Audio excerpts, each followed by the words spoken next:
My husband abandoned me the day before our adoption was finalized. Now he's back and begging to be my family again. Brian and I had spent 2 years in the adoption process after finding out I couldn't have biological children. We'd finally been matched with a beautiful baby girl, and we were supposed to bring her home the next day. Then Brian sat me down and said he'd been lying to himself about being okay with adoption. I need biological children and I can't pretend anymore, he said while Sophia's picture sat on our coffee table. I need to have real children and you can't give me that. He said he'd already filed for divorce. I sobbed and begged until I lost my voice, but nothing would change his mind. The adoption agency called the next morning saying they couldn't place Sophia with a single mother when she was specifically matched with a stable 2-parent home. I lost my husband and my daughter in 24 hours. After the worst 6 months of my life, I found myself sitting in a different adoption agency filling out paperwork to become a single mother, while the caseworker asked if I was absolutely sure I wanted to do this alone. I told her I'd never been more sure of anything. She showed me profiles of kids in foster care who needed homes, and I stopped at a photo of a 7-year-old girl named Alina, whose bio said she liked painting and reading, but had trust issues from being bounced between 5 different homes. Something about her eyes looked exactly how I felt when Brian walked out, and I knew immediately she was meant to be my daughter. The first time I met Alina, she was sitting in the foster home's living room pretending to read while actually studying me, to figure out if I was going to be just another person who disappointed her. She asked point blank why I wanted to adopt an older kid when everyone wanted babies, and I told her the truth. So we're both rejects, she said, testing me to see if I'd get offended. Exactly, which means we understand each other, I replied, and saw her smile for the first time. 3 months later, I was officially her mother, and we spent our first night eating ice cream for dinner, while she painted my nails and told me about all the houses that never felt like home. Within a year, she was calling me mom without me asking while I helped her with homework and braided her hair for dance recitals. We had inside jokes and Saturday morning pancake traditions and everything I thought I'd lost forever. She still had nightmares sometimes, and there were days when she tested every boundary to see if I'd send her back, but her therapist said she'd never seen a kid bounce back so fast. I wanted to tell her it was because we were healing each other, but that sounded too cheesy even if it was true. Then Brian showed up at Alina's school play where she was playing the lead role, and I nearly dropped my phone because how the hell did he even know about this? He was standing in the back of the auditorium looking like absolute hell with wrinkled clothes and greasy hair, while I spent the entire performance trying to figure out if I was hallucinating from stress. After Alina's standing ovation, he cornered me in the lobby while she was taking pictures with her friends, and I immediately asked how he found us. Your sister felt bad for me and told me about the play, he said with bloodshot eyes that kept darting to where Alina was laughing with her theater friends. She said you have this whole beautiful life now with your daughter while I'm 43 living in a 1-bedroom apartment eating cereal for dinner, because I can't even cook pasta without burning it. The whiskey on his breath at 2 in the afternoon made me step back, but he kept talking about how he'd tried dating, but every woman ran when he told them he abandoned his wife during an adoption. The ones who stayed only wanted my money, which is mostly gone now from spending everything on fertility treatments with my ex-girlfriend who dumped me when they didn't work, he said, laughing bitterly. I made the biggest mistake of my life leaving you. I'm so alone that I talk to Uber drivers just to hear another human voice, and I realize now that I had everything and threw it away for some fantasy that doesn't exist. Alina appeared beside me still in her costume and immediately stepped between us with protective fury in her eyes. Mom, is this creep bothering you? She asked loud enough for the security guard to start walking over. Brian's face crumbled when he heard her call me mom, and he started sobbing right there in the middle of the lobby. That should have been our daughter calling you mom, but I ruined everything because I'm a pathetic coward who couldn't handle not having biological children. I told him he was right about being pathetic but wrong about Alina, because she was always meant to be mine, and we found each other without him. Please, I'll do anything to fix this, he begged, getting on his actual knees while everyone filmed with their phones. The security guard reached for Brian's shoulder, but he grabbed my ankle desperately and said the words that made my blood run cold. I've been watching you both for months, and I know your routines, and I'm not going away until you let me be part of this family, because I have nothing left to lose. Requested Reads is on Spotify now. Check out link in the description or comments. The security guard yanked Brian's hand off my ankle and pulled him to his feet, while 2 other parents stepped between us, creating a human shield. My hands shook as I grabbed Alina's arm and we pushed through the crowd toward the exit doors. Brian was yelling something behind us, but I couldn't hear it over the blood pounding in my ears. Parents were pulling their kids away from the scene, and several had their phones out recording everything. My legs felt like jelly, and I had to lean against the wall for a second before we made it outside. The parking lot was bright with afternoon sun, and I fumbled with my keys trying to unlock the car. Alina climbed into the back seat without saying anything, and I locked the doors immediately. I pulled out my phone and dialed 911 while pacing next to the car. The dispatcher answered on the second ring, and I tried to explain what happened, but my words came out jumbled. She told me to slow down and take a breath. I explained that my ex-husband had been stalking us and just grabbed me at my daughter's school. She said officers were already on their way because 3 other parents had called about the incident. I could see Brian through the glass doors still arguing with the security guard who had him backed against the wall. More parents were leaving with their kids and giving us worried looks as they passed. Within 10 minutes, 2 police cars pulled into the parking lot and officers went straight inside. Another car arrived and a man in a dark suit got out carrying a notebook. He walked over to me and introduced himself as Detective Joshua Guthrie. He asked if I was okay and if Alina needed medical attention. I shook my head and explained what happened from the beginning. He wrote everything down and asked specific questions about Brian's exact words and actions. Another officer was inside talking to parents who saw everything. Detective Guthrie explained that what Brian did was assault, and his admission about watching us for months was criminal stalking. He said they had enough witnesses and video evidence to arrest Brian immediately. I watched through the car window as they brought Brian out in handcuffs and put him in the police car. His face was red and he kept trying to look at us, but the officer pushed his head down. Detective Guthrie gave me his card and said he'd need a full statement at the station, but we could go home first.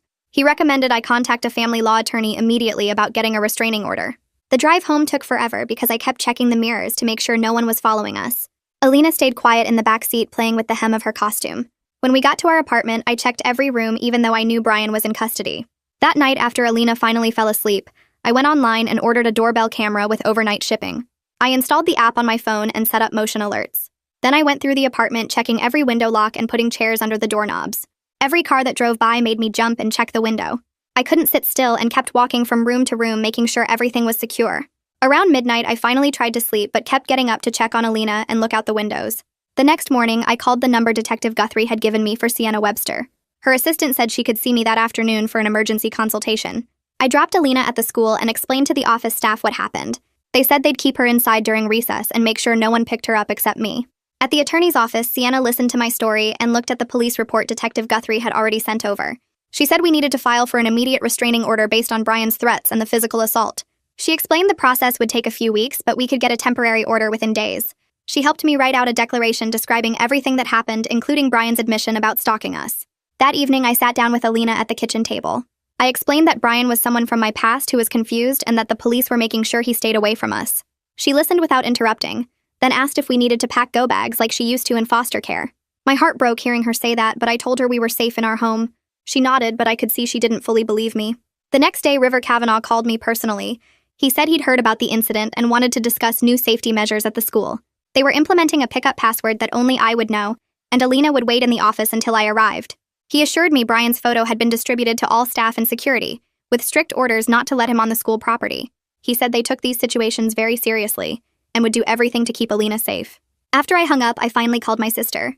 She answered on the first ring, already crying and apologizing.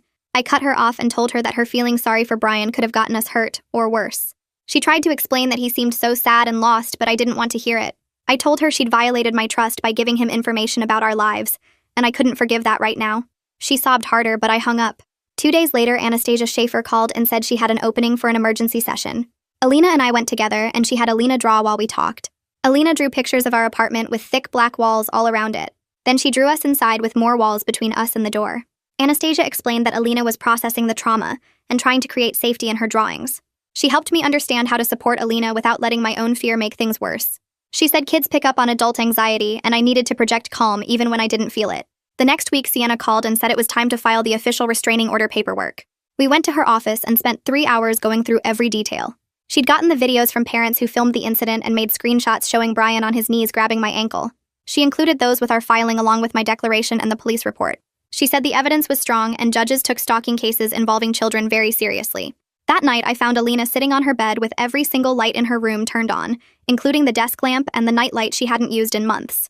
She was pretending to read but kept looking at the door every few seconds, and when I asked if she was okay, she just shrugged and said she wasn't tired. I sat next to her and rubbed her back while she finally admitted she was scared Brian would come to our apartment, even though I'd told her the police were handling everything. The next morning, she asked if she could stay home from the school, and I could see her testing me to figure out if I'd actually keep her safe, or if I'd make her go anyway like other adults probably had before. I let her stay home that day, and we watched movies on the couch while she kept her backpack next to her the whole time, like she was ready to run if she needed to. I explained that we couldn't let fear control our lives, and tomorrow she'd need to go back to the school, but today was okay for a mental health day. She nodded and curled up against me, but I noticed she kept checking that the door was locked every time she went to the bathroom. 3 days later, I got to work and found red roses tucked under my windshield wiper with no note, but I recognized Brian's handwriting on the small envelope immediately. My hands shook as I took pictures of everything from different angles before carefully putting the flowers in a plastic bag I had in my car. I called Detective Guthrie right away, and he said to bring everything to the station so they could document it as evidence of continued contact after being told to stay away. The detective took my statement and photographed everything, but explained that without the restraining order being served, yet they couldn't arrest Brian for leaving flowers, even though we both knew it was intimidation. 2 days after that, Sienna called saying the judge had reviewed our filing and granted a temporary restraining order that would be in effect immediately. She said we had a hearing date in 3 weeks for the permanent order, and I needed to be prepared to testify about everything that had happened. I felt relief washing over me, but she warned that the order was just paper until Brian actually got served with it and knew he was legally required to stay away. That same afternoon, my phone buzzed with texts from my sister saying how sorry she was and how guilty she felt about telling Brian where we were. She went on and on about her own feelings and how bad she felt, but never once asked if we were okay or acknowledged the actual danger she'd put us in. I didn't respond, but took screenshots of everything, including the part where she admitted she'd given Brian our location and information about the school play. Later that evening, I was scrolling through social media when I noticed several new follow requests from accounts with no profile pictures and weird usernames. When I clicked on them, I saw they'd all been created within the last week, and the only activity was liking old photos of Alina and me from months ago. One account had liked a picture from Alina's birthday party, and another had liked every single photo from our summer vacation. I documented everything with screenshots before making all my accounts private and blocking every suspicious profile, but I knew Brian would just make more fake accounts. The next morning, Detective Guthrie called me back and explained that until Brian was officially served with the restraining order, they could only document his violations but couldn't actually arrest him. He said it was frustrating for everyone, but the law had specific requirements, and stalking cases often had to build up evidence over time before real action could be taken. I wanted to scream at the unfairness of it all, but instead I thanked him and focused on keeping detailed records of everything. A few days later, Alina's teacher emailed me with concerns about changes in her behavior at the school. She said Alina was keeping her backpack fully packed at her desk, instead of using her cubby, and wouldn't participate in group activities anymore. The teacher noticed Alina watching the door constantly and asked if everything was okay at home. I called the school and explained the situation without going into too much detail, and we worked out a plan where Alina could keep her backpack with her if it made her feel safer. That Thursday at 2 in the morning, I woke up to a notification from our doorbell camera, and when I checked the app, my blood ran cold. The footage showed Brian's car driving slowly past our apartment building, and in the clearest frame you could see him looking directly at our windows. His license plate was visible, and the timestamp showed he'd driven by 3 times in 10 minutes. I saved the video immediately and uploaded it to the cloud before sending it to both Sienna and Detective Guthrie with a message about this latest violation. The next week, Sienna had me come to her office to prepare for the restraining order hearing and explained that Brian would probably have an attorney trying to minimize his behavior. She coached me on staying calm and sticking to facts when I testified, instead of getting emotional, even though the whole situation made me want to cry and scream at the same time. She said judges responded better to clear evidence than emotional pleas, and we had plenty of evidence thanks to my documentation. That same day, my phone rang from an unknown number, and when I didn't answer, it immediately rang again from a different number. The voicemail started piling up with Brian's voice alternating between crying and apologizing in one message, then angry and blaming me for ruining his life in the next. One message said I was being cruel for keeping him away from the family he deserved, and another said he was sorry for everything and just wanted to talk. I didn't listen to most of them all the way through, but saved every single one and spent an hour transcribing the important parts for our evidence file.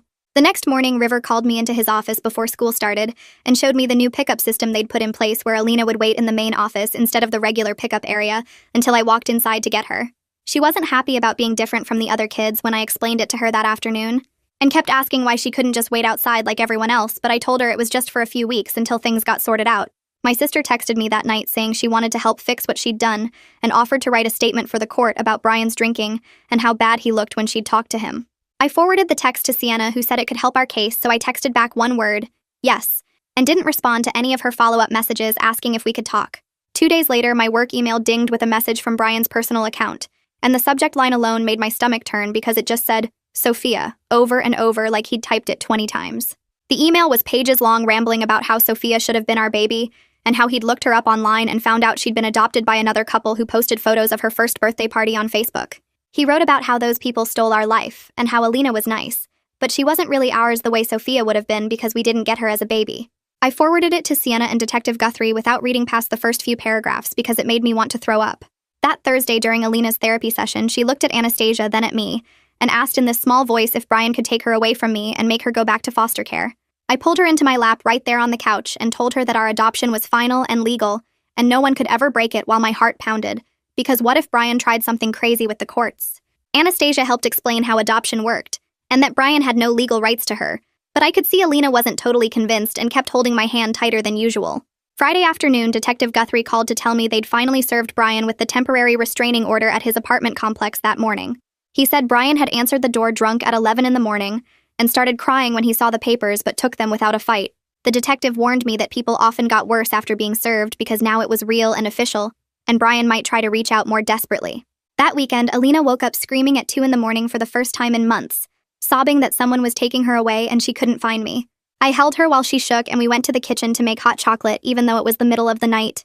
She sat on the counter while I heated the milk and I reminded her about all the people keeping us safe, including the police and the lawyers and the school. We stayed up watching cartoons until she fell asleep against my shoulder, and I carried her back to bed wondering how long the nightmares would last this time. Monday morning, Sienna called to tell me Brian had hired an attorney named Constantine Pugh, who'd reached out about negotiating terms for the restraining order. She said Constantine wanted to work out an agreement where Brian could send letters or have supervised phone calls, but Sienna told him absolutely not, and we wanted the full order with maximum protection. Constantine apparently said his client was going through a mental health crisis and needed closure, but Sienna shut that down, saying stalking and assault weren't symptoms that deserved sympathy. I had to call Alina's adoption caseworker that afternoon to report the whole situation, because it was required whenever there was any legal issue or safety concern. The caseworker listened to everything and took notes, then assured me this wouldn't affect Alina's adoption status at all, since Brian had no legal connection to her. She said she'd document everything in Alina's file and offered to write a letter for court, supporting our need for protection if that would help. Wednesday morning, Anastasia called me at work to say Brian had shown up at her office building and was standing on the sidewalk when security asked him to leave. He didn't try to come inside or violate the restraining order distance requirements, but stood there staring at the building for 20 minutes before walking away. She'd already called building security to alert them, and wanted me to know right away in case he tried showing up other places. That afternoon, my phone started buzzing with texts and emails from parents who'd been at the school play, offering to write witness statements about what they'd seen. One mom sent me the video she'd taken where you could clearly see Brian on his knees grabbing my ankle, while Alina stood between us looking ready to fight. Another parent wrote that she'd heard everything Brian said about watching us for months, and would testify to that in court. Their support helped because Brian's voicemails had been making me doubt myself with all his talk about just wanting to apologize and how I was being cruel by keeping him away. Having other people confirm that what happened was scary and wrong made me feel less crazy for being afraid of him. Thursday afternoon, I sat Alina down at the kitchen table with a notebook and started going through our safety plan step by step. She wrote my phone number down 5 times until she could recite it backwards and forwards, while I quizzed her on which teachers she could trust if something happened at the school. We practiced what she'd do if Brian showed up at recess, and she repeated back that she'd run straight to the office without stopping to talk to him. She drew a map of our apartment building showing all the exits and marked which neighbors we could knock on for help. Her small hands gripped the pencil so tight her knuckles went white, but she kept drawing and labeling everything carefully. The next morning, River called me at work to say Brian was sitting in his car just past the school property line watching kids arrive for drop-off. Security approached him, but he pointed out he wasn't technically on the school grounds, so they called the police while keeping an eye on him. By the time the cops showed up, Brian had already driven away, but River said he'd been there for 40 minutes taking pictures with his phone. I left work early to pick up Alina and found her waiting in the office with her backpack already on like she was ready to run. Detective Guthrie met me at the apartment that evening with a folder of suggestions about changing our daily patterns, since Brian clearly knew when we left for school and work. He showed me different routes I could take and recommended leaving at different times each day, even if it meant getting up earlier. I started setting my alarm for random times between 5 and 6:30 and taking 3 different ways to drop Alina at the school. Some mornings we'd leave 20 minutes early and get breakfast at a diner, while other days we'd rush out at the last second. The constant changes wore me out, but every time I thought about stopping, I remembered Brian sitting outside the school with his camera. My sister sent a check for $5,000 with a note saying it was for whatever security stuff we needed, and that she was sorry for everything. I deposited it without calling her, and spent it on new deadbolts for every door plus motion sensor lights for the hallway, and a better camera system that recorded to the cloud. The locksmith installed everything in one afternoon while Alina watched him work, and asked questions about how the locks couldn't be picked. Her teacher started letting her come in through the staff parking lot door in the mornings, so she didn't have to walk through the main entrance where parents gathered. The janitor would unlock it specially for us, and walk her to class while I watched from my car to make sure she got inside safely. Other kids asked why she got special treatment, but Alina just shrugged and said it was grown-up stuff they didn't need to worry about. Saturday night, I was watching a movie on my laptop when the screen suddenly changed to show Brian's face as the profile picture on my streaming account. The profile name had been changed to, "I'm so sorry, please forgive me," and when I checked the other profiles, they all had messages like, "I miss you," and "We belong together," as the names. My hands shook as I changed every password on every account I had and turned on 2-factor authentication for everything, even though it meant getting texts constantly. I spent the whole night going through my email to find any account I might have forgotten about and changing those passwords too. 3 weeks later, Sienna called to say our restraining order hearing was scheduled for the following Tuesday at 9 in the morning. She came to my apartment Sunday afternoon with a binder full of evidence, and we spent 4 hours going through everything I'd need to say in court. She had me practice describing the school incident over and over until I could tell it without crying or getting too angry to speak clearly. Tuesday morning, I put on my most professional outfit and drove to the courthouse with my stomach churning, so bad I thought I might throw up. The courtroom was smaller than I expected, with wood paneling and uncomfortable benches that made my back hurt within minutes. Brian sat at a table with Constantine, looking like he'd lost 20 pounds since the school play, and his suit hung loose on his shoulders. When the judge called me to testify, I walked to the witness stand on legs that felt like jelly, and raised my right hand to swear I'd tell the truth. Sienna stood at her table and guided me through questions about every single thing Brian had done, from showing up at the play to hacking my accounts. My voice cracked when I described him grabbing my ankle, but I kept going through the list of violations and threats. The judge took notes while I talked, and sometimes asked me to repeat dates or clarify details about specific incidents. After an hour of testimony, my throat was dry and my hands were cramped from gripping the edge of the witness box so hard. My sister took the stand next, and I could see her hands shaking as she described Brian showing up drunk at her apartment, begging for information about us. She told the judge about his drinking getting worse, and how he'd talk for hours about getting our family back no matter what it took. Her voice got stronger as she testified about feeling guilty for telling him about the play, and seeing how that one mistake had put us in danger.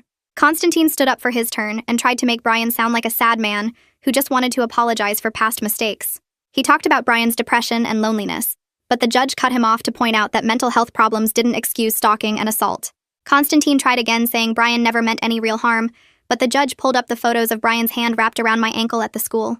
The evidence was right there in full color, showing Brian on his knees grabbing me while my daughter stood between us looking terrified. The judge looked at Brian and asked if he had anything to say, but Brian just stared at the table and shook his head. After 20 minutes of reviewing everything, the judge granted a 3-year restraining order with strict provisions that Brian had to stay 500 feet away from our home, my work, and Alina's school.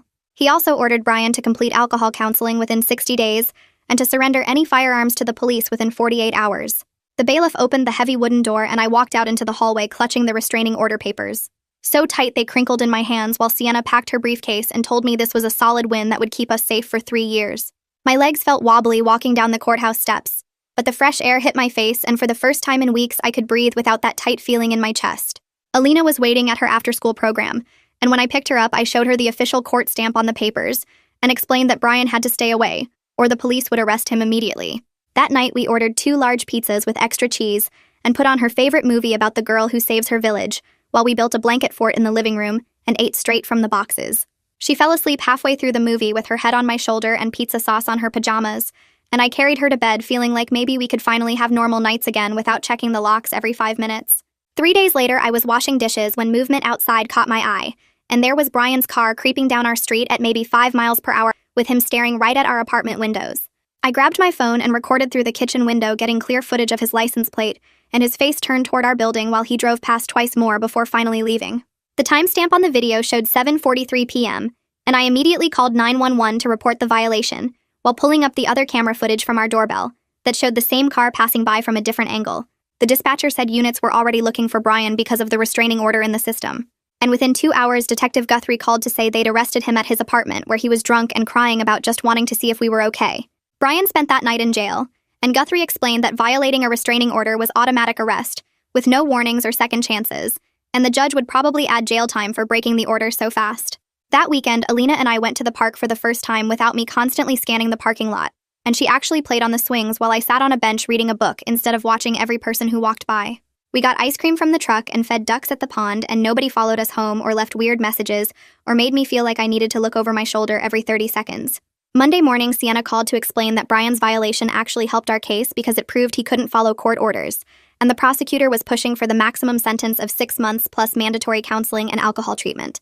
She said the judge was not happy that Brian violated the order within 72 hours and would probably give him real jail time to protect us and teach him that restraining orders had teeth. Anastasia had us come in for a special art therapy session, where Alina painted pictures while talking about feeling safer now that Brian was locked up and couldn't surprise us anymore. The pictures she drew had fewer black walls and more colorful flowers, and when Anastasia asked her to draw our family, she put us in a house with big windows instead of the fortress she'd been drawing for weeks. My sister texted asking if we could meet at a coffee shop to talk about everything that happened and how sorry she was for telling Brian about the play without thinking about our safety. I agreed to meet her once a month with clear rules about never sharing any information about our schedule or location with anyone, and she promised to respect every boundary I set. 2 weeks after his arrest, Brian stood in orange jail clothes, while the judge sentenced him to 90 days in county jail, plus 2 years probation with required alcohol counseling and stalking behavior therapy. The judge said violating the restraining order showed complete disregard for the court and our safety, so Brian needed real consequences to understand this wasn't a game or negotiation. Brian's lawyer tried to argue for time served, but the judge cut him off, saying 3 days in jail wasn't enough for terrorizing a child, and her mother after being explicitly ordered to stay away. When they led Brian out in handcuffs, he looked smaller somehow, and I realized I wasn't scared of him anymore because the system was finally protecting us, instead of just documenting his behavior. River Kavanaugh called to say the school was holding a special assembly about personal safety and recognizing unsafe situations inspired by our experience, though they wouldn't mention us specifically. Alina felt proud that other kids might learn to speak up if someone made them uncomfortable, and asked if she could help make posters about trusting your gut feelings when something felt wrong.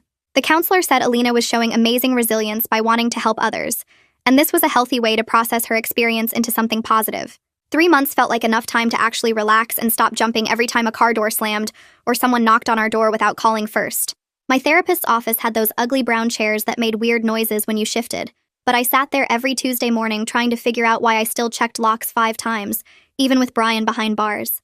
She had me write down every time I felt scared during the week, and the list covered 3 pages until she pointed out that half of them were just normal sounds that any house makes at night. We worked on breathing exercises that felt stupid at first, but actually helped when I caught myself staring at the doorbell camera for 20 minutes straight. Alina came home from the school one afternoon and asked if we could throw a party for her play, since the real celebration got ruined by Brian showing up. I called 3 of her friends' moms and organized a small gathering at our apartment with a cake shaped like theater masks, and everyone wearing costume pieces from their dress-up bins. She performed her big monologue again in our living room while her friends cheered and threw confetti we'd be finding for weeks. The prosecutor called to tell me Brian was getting released after his 90 days, but going straight to a treatment facility for 6 months as part of his probation deal.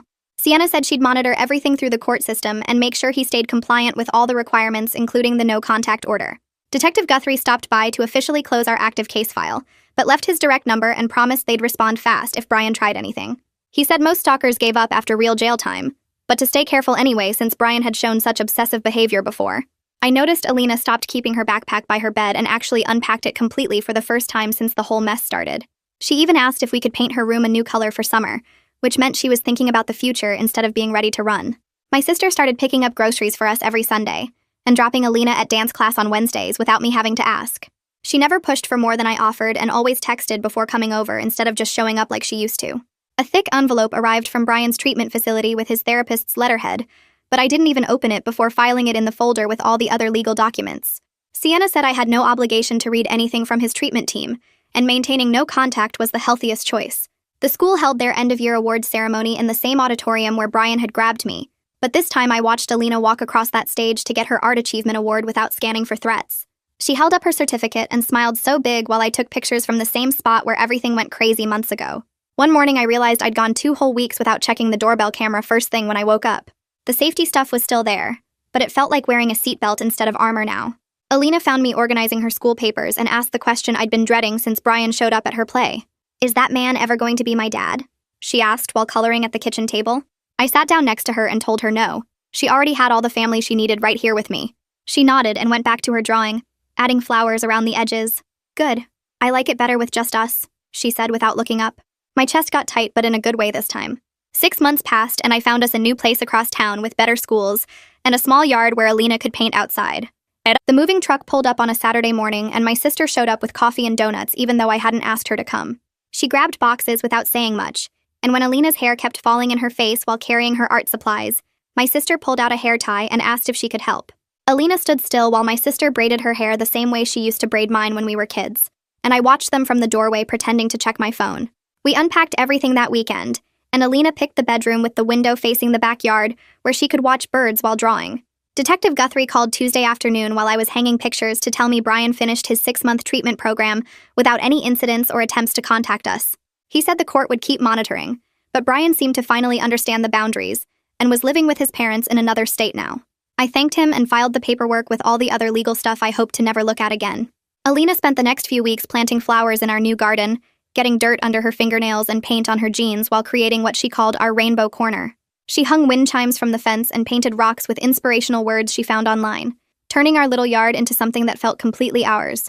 The adoption caseworker came for her final visit in July and sat at our kitchen table watching Alina show off her latest paintings while I made lemonade.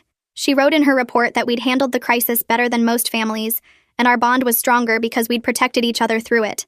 After she left, Alina asked if that meant no more check-ins, and when I said yes, she did a little victory dance around the living room. Her new school had tryouts for their fall talent show, and she practiced her song every night after dinner, using the hairbrush as a microphone while I sat on the couch being her audience. The night of the show, I sat in the third row watching her walk onto that stage with total confidence. No fear in her eyes, just pure excitement about performing. She hit every note, and when she took her bow, I clapped so hard my hands hurt and didn't once look over my shoulder or check the exits.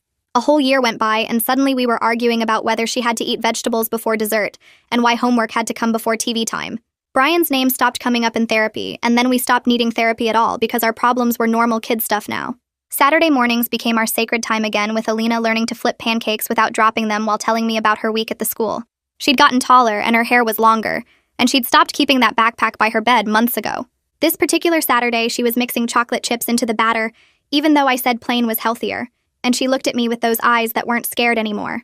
"Mom, can Sarah come over after dance class today?" she asked while pouring too much syrup on her stack, and I said yes because that's what normal families do. They have friends over and make messes and live their lives without looking backward. That's how it unfolded for me. Now I want to know what you think. Drop a comment and let's talk about it.